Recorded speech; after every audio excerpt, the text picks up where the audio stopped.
Hey guys, Steve here. Today we got to look at the new Tier 4 Italian Cruiser Montecuccoli. I got Luigi on the screen here.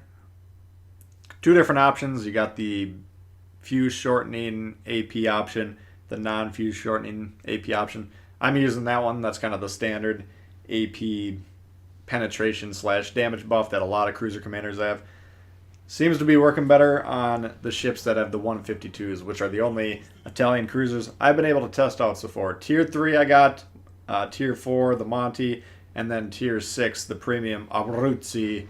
We get to test that one as well. All of them have 152s on it. My experience, all those ships do better with the regular AP perk. Trade-offs between Luigi and Mimbelli. Mimbelli, you get Ingenious, tells you when you're targeted.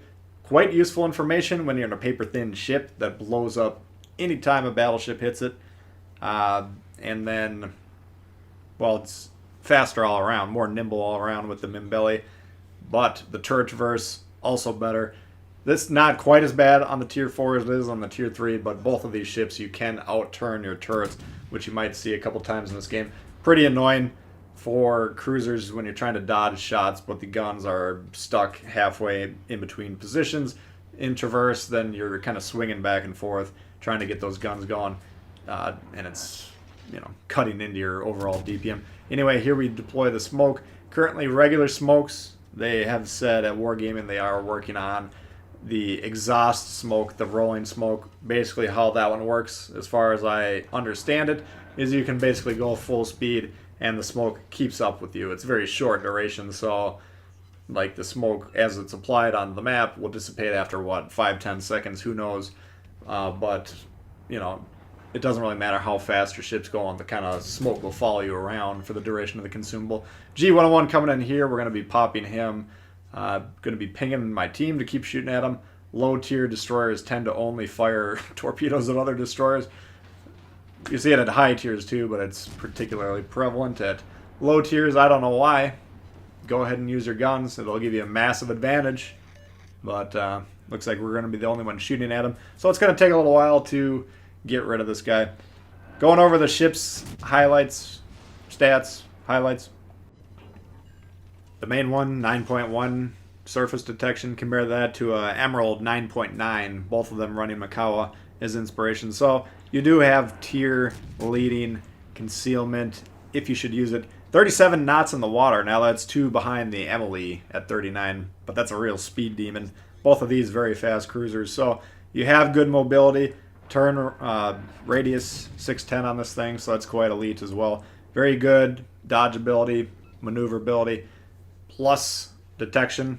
You got to figure out how to use those to your advantage. Offensively, the guns are really garbage, to be honest with you. You got 4x2s, 152s,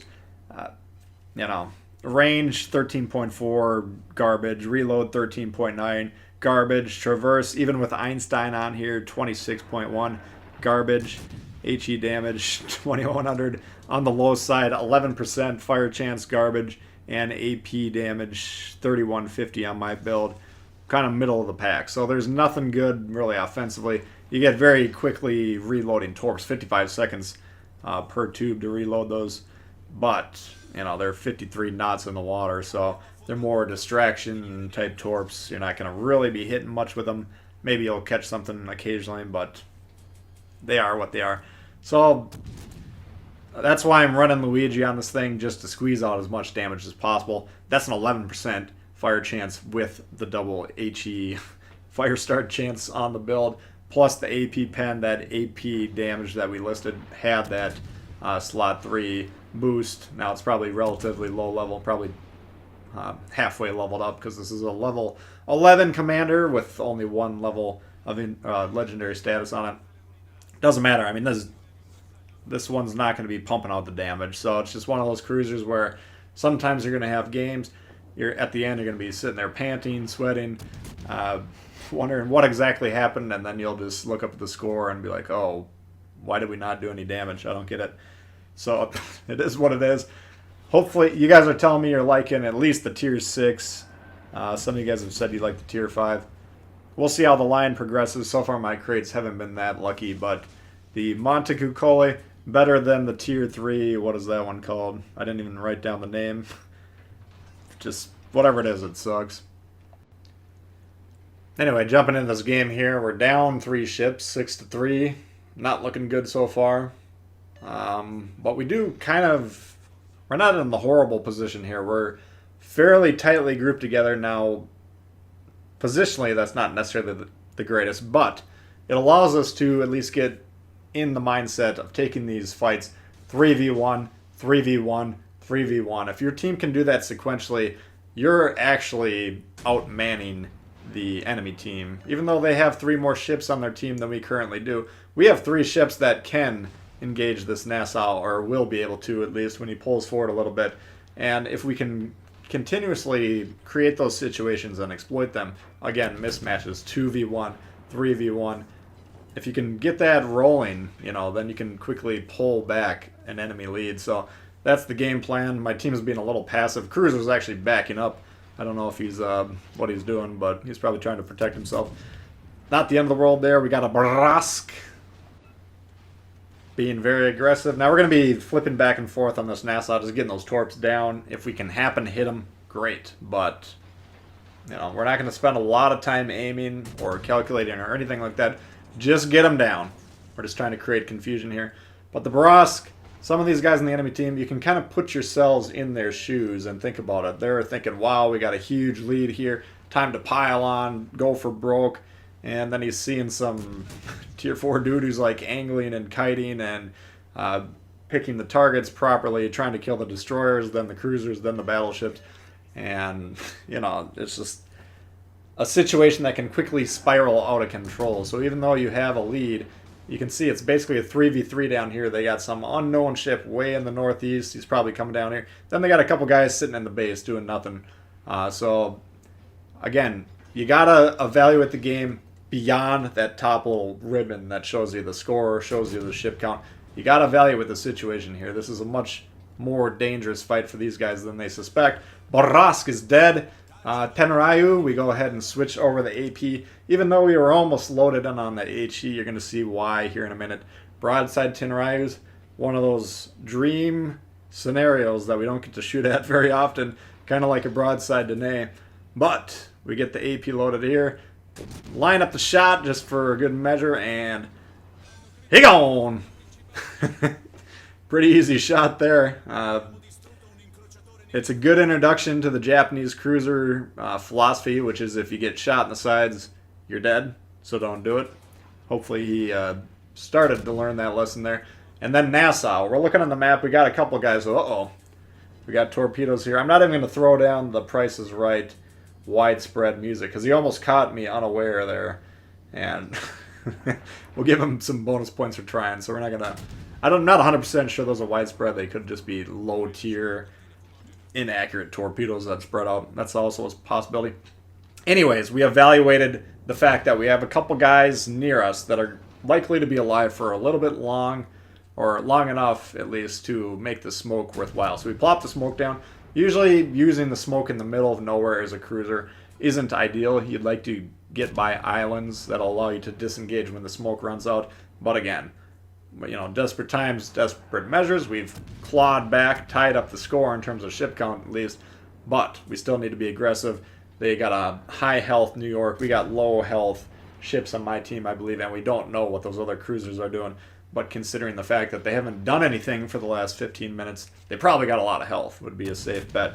So we get the smoke down. We're hoping these guys stay alive long enough to keep spotting, that we can keep blasting away. And here's kind of the meager fire chance. We want to get the burn damage down. We want to cycle this guy's damage con. Love to get some permanent fires, help us with the damage. Getting these results, though, part of what I'm realizing with these, at least these low-tier Italian cruisers, and playing Luigi with an AP pen bonus, even those shots like that broadside New York there, I think firing at that, we would have had a lot of success with the AP. So even though, yes, the cruiser mentality is you'd like to get at least one fire to stick on them before maybe exploiting the AP, if you have the chance to even use the AP. That way you have passive damage and active damage both compounding at once. there, the fire chance is so low, maybe it would have been better just to get a few more salvos of AP off. You might be thinking to yourself, what's the big deal? This isn't looking that good anyways. But you're going to see here, this is actually going to be a very exciting finish. So in retrospect, maybe that extra bit of damage might have helped us out there. There we loaded up an HE salvo trying to hit that guy who was angled, I believe. He disappeared. Surprisingly, I thought we had the shot lined up, but we missed that one. New York comes back on. We do it with the HE again. I'm going to try and, once again, get another fire to stick on him. It would just be a big help to us if we could whittle him down passively while we're dealing with this Guisamo or whatever. This must be that tier 3 Italian. Now we can see he's throwing down some AP. This thing, it's really lightly armored. I no idea what the armor value is. It doesn't really matter. But I feel like we can bounce at least a lot of these lighter caliber cruiser guns. So he'd probably be better off shooting the HE at me. If he's going to keep giving me broadside, though, we're going to pop the AP in there and take a nice chunk out of him there. He's going to learn his lesson there. You're going to see, I was hoping he was going to beach. I was hoping he was looking through his telescope, focused on what's going on here. He actually heard the beeping that he was about to hit the island, or he was aware. Either way, he dodges the island. We're not able to finish him off. He is escaping. That should be what he's trying to do. These guys do have the lead in the score. Plus, they have an extra ship. So why they would want to push into us, I have no idea. So the Guise, he's trying to get out of there. The New York disengaged, but he's sticking around. And then we have this dude in the base who I'm starting to wonder, is this guy AFK or not? If it is, it's potentially a good source of points. That's something to keep in mind here, because this is likely going to come down to a score, or they're probably going to kill us, would be the two most likely results. Still got a lot of HP in that New York. The Guise got, some HP. It's going to take us a little while to sink him. And then there's the full health Emerald. So that Gui on our team's getting a little low. I'm making sure he's being careful, or at least I'm trying to do that. When we see the score at the end, he ends up having a stellar game as well. So me and him are both kind of in extreme carry mode during this last half of the game here. But he was making me a little nervous during this sequence because, of course, he's very low HP, and the score being what it is, we can't afford to lose any more ships. Otherwise, it's going to force me to kill everyone on the team, and time is becoming a factor. There's some AP in the New York. You can see we were kind of reconsidering the HE plays earlier, and decent. I'm not saying these are massive booming shots, but 2,000-3,000 damage compared to 2,300 damage plus a very small chance to get a fire. A lot of times that's kind of the trade-off. So again, the Monty, we're not going to be wowing anyone with massive damage, at least very often in this ship, but occasionally you're going to see games like this where the numbers will add up over the course of the game. Now we're about to get a bunch of damage here. We are encountering this Emerald. It's going to turn out that this guy actually is playing. Now you're going to see a lot of players playing one-handed, your typical Dewey buffers. This guy straight up was doing the zero hands on the controller method, so what he was doing, I'm sure none of us really want to know, but you can see there, I think he had the controller on the floor there, tapped it with the big toe and got the front gun to go off. Finally gets all the guns off there, but in the meantime he's just sitting still, getting absolutely destroyed. So this is a very bizarre play. Again, I actually really don't want to know why he was doing this, because I just don't want to know. God only knows what's going on with this dude. But we're going to take him down. Looks like one more salvo is going to do the trick. Then we're going to be tied in ships. They're still going to be up in the score, though, so it's not time to be sitting back and relaxing. We got a very low health Gui. They got a very low health Gui. And they have a low health New York. I actually have the most health, but time is the issue here. How quickly can we kill the New York? I'm counting on my teammate who's, like I said, doing pretty well over there. He does kill the enemy cruiser. And now, look at these torps. I did not understand how this dude who had no hands on the controller possibly launched torpedoes at me, but he got them off. That caught me by surprise and almost ended everything. But we're up in score. I'm going to be telling our guy, get back. I don't know where he is. I don't know if he's spotted. It's hard to tell exactly what's going on over there. Looks like he's open water. Whether the New York can see him or not, tough to say.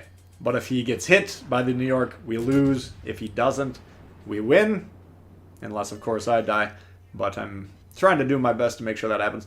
When I was playing this, though, I didn't realize we were up in score, so I was kind of like, come on, come on, come on, no! You know, time ran out type of a deal. Like, what a heartbreaker.